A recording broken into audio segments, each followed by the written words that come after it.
नमस्कार दोस्तों, फिर मैं तो हाजिर हुआ हूँ नया समाचार के साथ। आज पटना बिहार प्रदेश बसपा कार्यालय से एक नई अधिसूचना जारी किया गया है कि बिहार के हर जिलों में समीक्षा बैठक ली जाएगी और 23 जून को जो बहन जी के साथ जो मीटिंग हुई थी, उस मीटिंग का जो समीक्षा उन्होंने पूरे देश के प्रदेश प्रभारियों का लिया था, उसमें निर्देशित किया गया था, बहन जी के माध्यम से निर्देशित किया गया था कि हर ज़िले में आप समीक्षा बैठक करेंगे और उस समीक्षा बैठक में जो पदाधिकारीगण जो निष्क्रिय हैं उनको अविलंब हटाया जाए और जो सक्रिय हैं उनको पार्टी में लाया जाए और विशेषकर 50% नवयुवकों को इस पार्टी में शामिल किया जाए, जिससे नए लड़कों में, नए युवा में उमंग आएगा, जुड़ने का लालसा होगी और पार्टी में मजबूती आएगी। पूरे देश में ये समीक्षा बैठक चल रही है और उस समीक्षा बैठक के अंतराल में बिहार प्रदेश में भी पिछले जुलाई में ही केंद्रीय मुख्य प्रभारी, कई स्टेट के प्रभारी सांसद रामजी गौतम साहब ने बिहार प्रदेश में समीक्षा बैठक लिया, जिसमें उनका जो निर्देश है वो उस निर्देश का पालन अब बिहार प्रदेश में भी देखने को मिल रहा है। बिहार प्रदेश से एक जो अधिसूचना जो जारी किया गया है उसको मैं आपके वीडियो में डाल रहा हूँ, थोड़ा उस पर आप नज़र डाल लेंगे, उसके बाद फिर मैं आपके सामने रूबरू होता हूँ। आपने बिहार प्रदेश का जो लिस्ट आया है, पूरे ज़िले का जो समीक्षा बैठक का जो लिस्ट आया है, आप लोगों ने देखा होगा कि उसमें 2 टीम बनाई गई है। पूरे प्रदेश में, बिहार प्रदेश में बसपा का 2 टीम बनाई गई है मानवर इंजीनियर रामजी गौतम साहब के द्वारा। उस टीम में पहला टीम है मानवर डॉक्टर लालजी मेधांकर साहब, जो केंद्रीय प्रभारी बिहार प्रदेश के हैं। इनको पहला टीम में डाला गया है। दूसरा है इनके साथ मानवर एडवोकेट सुरेश राव साहब, केंद्रीय प्रदेश प्रभारी बिहार, ये भी हैं। और इन्हीं के साथ मानवर अनिल कुमार, प्रदेश प्रभारी बिहार, जो बक्सर से चुनाव भी लड़े थे और दमखम के साथ चुनाव लड़े थे और तीसरा स्थान भी प्राप्त किया था इन्होंने। इन तीनों को मिलाकर एक टीम गठित किया गया है। टीम गठित किया गया है। उसी प्रकार जो पहला टीम है, जिसमें लालजी मेधांकर साहब हैं, एडवोकेट सुरेश राव साहब हैं, मानवर अनिल कुमार साहब हैं, उनको ये ज़िला दिया गया है जो इस प्रकार है। 12/7/2024 को वैशाली में ज़िला का समीक्षा करेंगे। 13/7/2024 को इसमें नाम मेंशन नहीं किया गया है, लेकिन 13/7/24 को भी है। 14/7/24 को मुजफ्फरपुर में ज़िला का समीक्षा होगी। 15/7/2024 पश्चिमी चंपारण, जिसे बेतिया भी कहते हैं। 20/7/2024 रोहतास, जिसको सासाराम भी कहते हैं। 21/7/2024 कैमूर, जिसे भभुआ भी कहते हैं हम लोग। 22/7/2024 बक्सर। 23/7/2024 भोजपुर, जिसे आरा के नाम से भी जाना जाता है। 24/7/2024 सारण, जिसे छपरा के नाम से भी जाना जाता है। तो 12 से लेकर 24 तक जो लगातार बैठकें का दौर जो चालू हुई है, इन सभी बैठकों में, इन सभी जिलों में समीक्षा बैठक जो होगी वो मानवर लालजी मेधांकर साहब, एडवोकेट सुरेश राव साहब और मानवर अनिल कुमार साहब, ये तीनों लोग रहेंगे और उस ज़िले का जो समीक्षा बैठक होगी, उस बैठक में जो सक्रिय हैं उन्हें आगे बढ़ाने का काम किया जाएगा, जो निष्क्रिय हैं उन्हें अपने स्थान पे जो इन लोग चाहेंगे वो पद मिलेगा, या फिर पार्टी से बाहर किया जाएगा, या फिर छोटे पद पे लगाया जा सकता है। ठीक इसी प्रकार दूसरा टीम जो बना है, उस टीम का जो मेंबर हैं, उस टीम में है मानवर श्रीकांत जी, जो केंद्रीय प्रभारी हैं बिहार और झारखंड।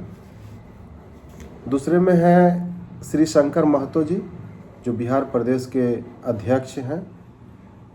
और इनके साथ हैं मानवर श्री कुणाल विवेक साहब, जो पहले प्रदेश अध्यक्ष थे और अभी मुख्य जोन इंचार्ज ये भी वर्तमान में हैं। ये तीनों प्रभारी जो हैं, तीनों पदाधिकारी जो हैं, इन्हें टीम 2 में रखा गया है। और इनके हिस्से में जो जिला आई है समीक्षा करने के लिए, समीक्षा बैठक करने के लिए, उस जिले में इनको भी उसी प्रकार टीम 1 में जो कार्यभार दिया गया है, ठीक उसी प्रकार इन्हें भी टीम 2 में भी इन लोगों को दिया गया है, जिसमें लिस्ट इस प्रकार है। 12/7/2024 को गोपालगंज इन लोग जिला समीक्षा करेंगे। और जैसा कि मुझे बिहार पटना प्रदेश बसपा कार्यालय से जो नोटिफिकेशन आया है, उसके आधार पर मैं आप लोग को ये बता रहा हूँ कि 12/7/2024 को गोपालगंज में, 13/7/2024 को सिवान, 14/7/2024 को पूर्वी चंपारण, जिसे मोतिहारी भी कहते हैं हम लोग, 15/7/2024 को शिवहर में होगी जिला स्तरीय बैठक, समीक्षा बैठक जिसे कहते हैं।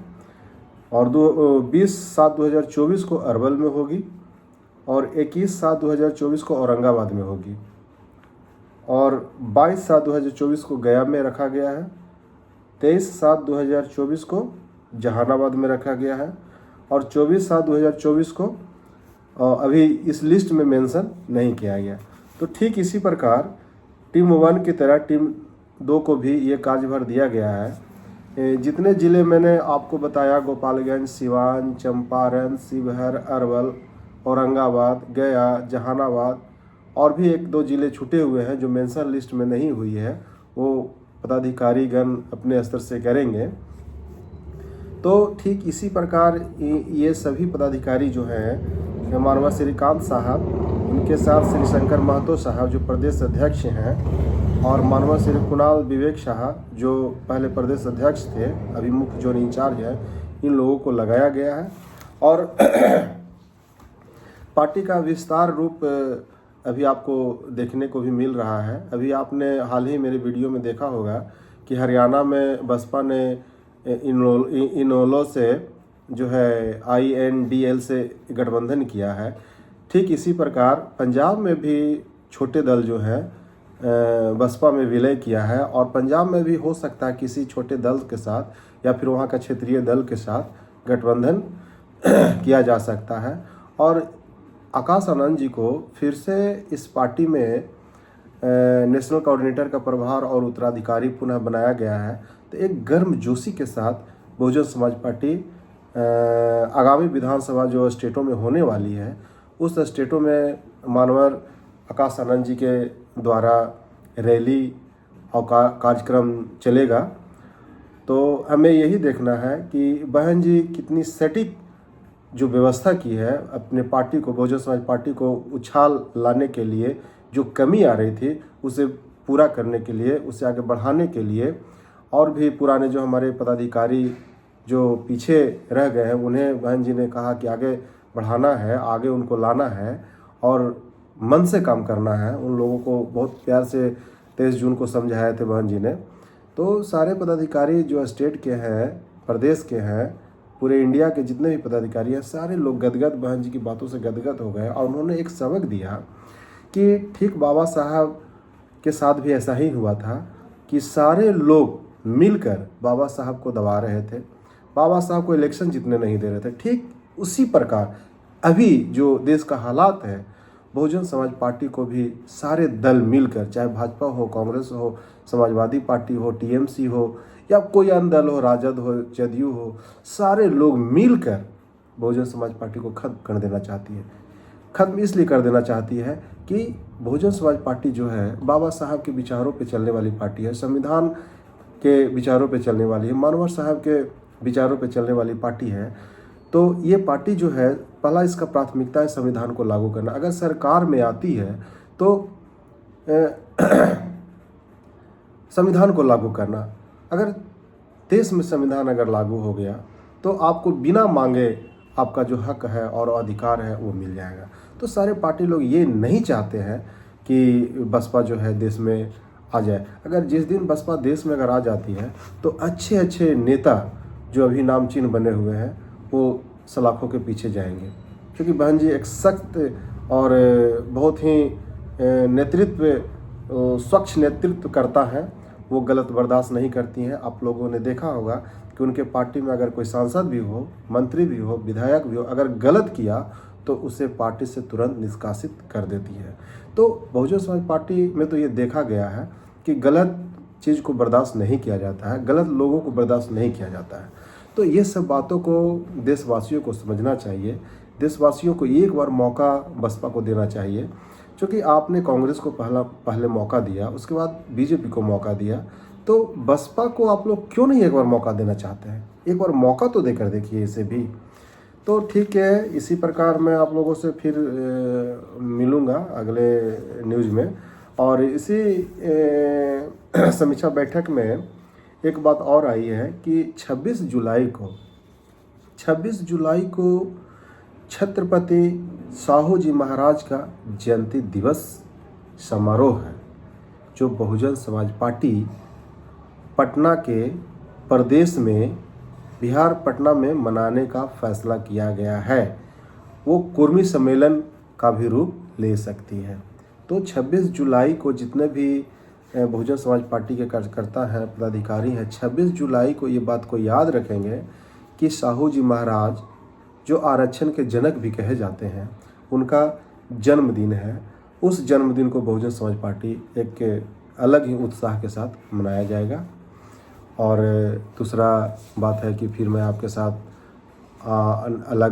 अगला न्यूज़ लेकर आऊँगा, बहुजन न्यूज़ आनंद परिवार पे।